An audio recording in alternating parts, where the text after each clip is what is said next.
Bagong tubo, pamilya. G. Kranen Krisioka. Yeah.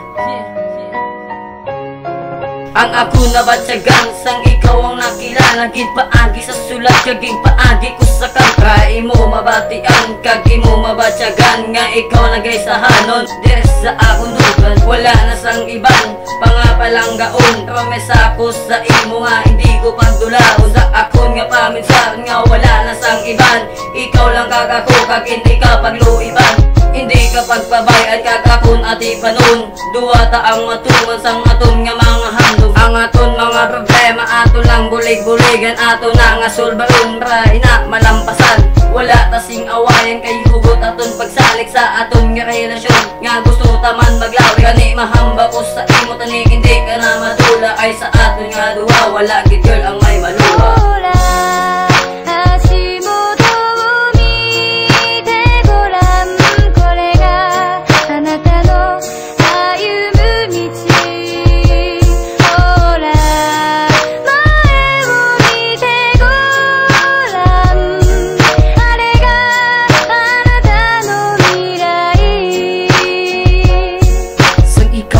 Kilala ako na tanan ginbago ginuntat ko na ambisyo pati paghimo sang ginago kay ang gusto ko lang gid na ikaw mangin malipay biskan ginakontra pa ko sang nanay mo pagtapay kag biskan gibalabag sa aton nang himo na pamilya tanan himuon ko basta ikaw lang mapasaya kag hindi ka pagpabayan akon ka nga halungan kay ikaw nagtudo sa akon sang insakto na alagyan kag tani mga sala ko imo ginapasensya kay tanan isakripisyo biskan ako magpinitensya hindi lang pabayaan miskan ano pang makabo ay daw hindi ko kinabaton kung ikaw magpalayo hanggang sa atong paglakad sa simbahan na ginatawag ukod na nga duwag kag hindi daya magbulag kag kita magapromesa na wala na sang bulagay kay ang gusto ko lang gid ang relasyon taya magbulay.